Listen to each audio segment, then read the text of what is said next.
Salam sejahtera, terima kasih karena bersama dengan saya di Nazilin Unity Channel. Saudara-saudara sekalian, kali ini isunya memang paling panas sekali, melibatkan persoalan daripada pemuda UMNO. Demi perpaduan, kalau kami tutup sekolah Cina, kalian setuju? Itu persoalan pemuda UMNO melontarkan cadangan kepada pihak-pihak yang membicarakan soal perpaduan negara dengan idea supaya sekolah vernacular dimansuhkan jika sejarah semua kaum diajar bermula di sekolah rendah. Saudara-saudara sekalian, ini menimbulkan pelbagai reaksi daripada netizen. Ada yang mengatakan bahawa ini bukan cara untuk perpaduan tetapi lebih kepada permusuhan.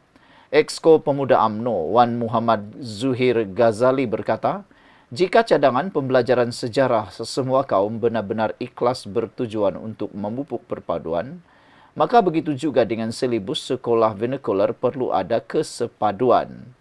Kalau tujuannya untuk memupuk perpaduan, jadi perlu juga ada kesepaduan silibus dalam semua aliran sekolah.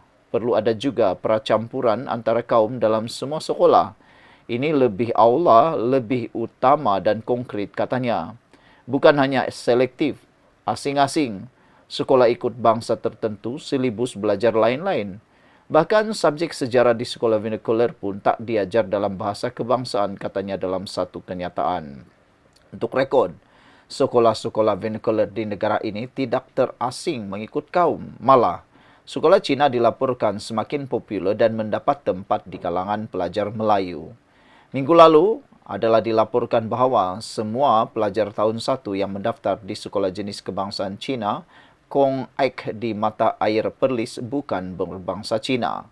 Malah, 93 daripada 190 pelajar di sekolah itu adalah bangsa Melayu. Sekolah jenis kebangsaan Cina dan sekolah jenis kebangsaan Tamil juga mengikuti sukatan pelajaran yang sama dengan sekolah kebangsaan. Bagaimanapun, sekolah-sekolah swasta dan persendirian Cina mengikuti sukatan pelajaran yang berbeza. Semalam, ahli Parlimen Kota Melaka, Ko Poi Tiong dari DAP mencadangkan agar buku teks sejarah sekolah rendah memasukkan sejarah semua kaum di Malaysia. Langkah sebegitu katanya akan membantu perpaduan rakyat dari usia muda.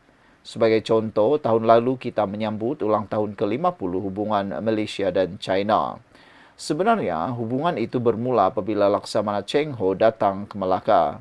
Tetapi apabila saya menyimak buku teks sejarah sekolah rendah, ia tidak menyentuh perkara ini, katanya kepada Menteri Pendidikan Fadilah Siddiq di Dewan Rakyat. Sebagai maklum balas, Fadilah menjelaskan sukatan pelajaran sekolah ditentukan oleh jawatan kuasa khas yang dianggotai pakar dan guru. Jawatan kuasa itu mesti memutuskan acara bersejarah yang sesuai untuk tahap pendidikan pelajar, katanya lagi. Sementara itu, Wan Muhammad Zuhir berkata adalah tidak adil untuk mengajar teori semata-mata, namun tidak ada praktikal perpaduan bermula dari awal. Takkan hendak ajar teori sahaja, katanya. Praktikkan perpaduan dari awal pun tiada. Bergaul, bercakap dengan dalam satu bahasa yang sama, itu yang paling penting.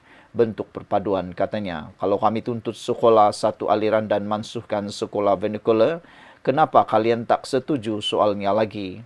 Beberapa komen daripada netizen ialah, Tok Mudim kata, saya setuju dengan syarat sistem di sekolah kebangsaan dirombak semula. Bab agama ajar yang teras sahaja, selebihnya biar sekolah agama yang ajar. Bukan sekolah kebangsaan, katanya lagi. Saudara-saudara sekalian, yang lebih beberapa lagi komen, kata game minta semua pengundi di Air Kuning untuk menolak calon UMNO di Air Kuning yang bakal adakan pilihan raya kecil. Ajar UMNO yang angkuh sombong ini, pastikan UMNO kalah, katanya lagi. Sang Kancil kata, setuju tak? Setuju tak kalau saya cadangkan kita mansuhkan, kata beliau lagi. Black Hawk kata, bendera Indon pun ada, kata beliau, ini satu perkara yang tak baik. Brownie kata, kerajaan Madani mesti memberikan respon segera berkait perkara ini, dan ini adalah satu bentuk 3R, kata beliau. Sami Velu kata, pernahkah pemuda UMNO pernah bertanya kenapa lebih ramai orang bukan Melayu menghantar anak mereka ke sekolah Cina dan Tamil. Kalau boleh semua orang Melayu, kalau boleh semua orang bukan Melayu akan menghantar anak mereka ke sekolah kebangsaan. Kalau sekolah kebangsaan betul-betul dijadikan sekolah untuk rakyat Malaysia dan bukan dijadikan sekolah yang lain. Kalau beliau itu sahaja. Black Zebra kata kebenaran adalah menyakitkan, sejarah adalah kebenaran yang berlaku di sesuatu masa yang lalu. Kenapa takut untuk bongkar kebenaran bahawa negara ini sejak awal telah pun didatangi agama dan orang-orang India, Cina sebelum kedatangan Kesultanan Melayu Melaka lagi. Kemerdekaan Tanah Melayu juga merangkumi banyak pihak termasuk selepas Perang Dunia Kedua, komunis Malaya telah menyebabkan huru-hara di Tanah Melayu dan menyebabkan pihak Inggris mengumumkan kecemasan dalam negara dan tidak lama kemudian satu rombongan terdiri daripada 3 parti UMNO, MCA dan MIC berada di UK dan kemerdekaan Malaysia diumumkan pada 1958. Masalah politik resis UMNO yang menyebabkan perpecahan antara kaum bukan sekolah rendah jenis kebangsaan sehingga hari ini kenapa lebih ramai kaum majoriti memilih untuk belajar di SRJK International School daripada sekolah kebangsaan, kata beliau bertanya. Kebenaran telah membuka mata ramai kaum majoriti dan itulah sebabnya BN UMNO merudum, katanya lagi. Black Puma kata, pemuda UMNO ini berfikiran terbalik. Nak memupuk perpaduan bukan dengan pendam pengetahuan kaum lain dengan menutup sekolah, tetapi mengajar sejarah yang betul tentang perjuangan semua kaum untuk menghasilkan negara kita sekarang yang majmuk dan merdeka, katanya lagi. Ramai kaum Cina dan India sudah berada di tanah Melayu sebelum kedatangan penjajah. Wolpis kata sebab hak asasi mempelajari bahasa bonda seperti mana Tun Wan belajar bahasa Melayu di rantau asing seperti di UK, AS dan Singapura. Saudara-saudara sekalian, apa pula komen anda untuk isu yang panas ini?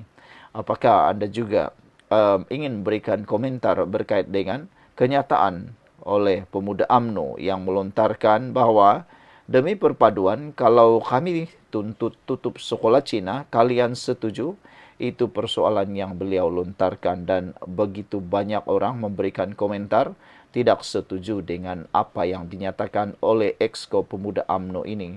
Ada yang menggelarnya sebagai jelmaan kepada Akmal Saleh. Ada juga yang mengatakan inilah mungkin pengaruh daripada Akmal Saleh. Sejauh mana ianya akan memberikan kesan kepada UMNO dalam pilihan raya akan datang, terpulanglah kepada anda menulis komennya. Sekian dulu untuk kali ini. Jangan lupa tinggalkan komen anda. Bye-bye.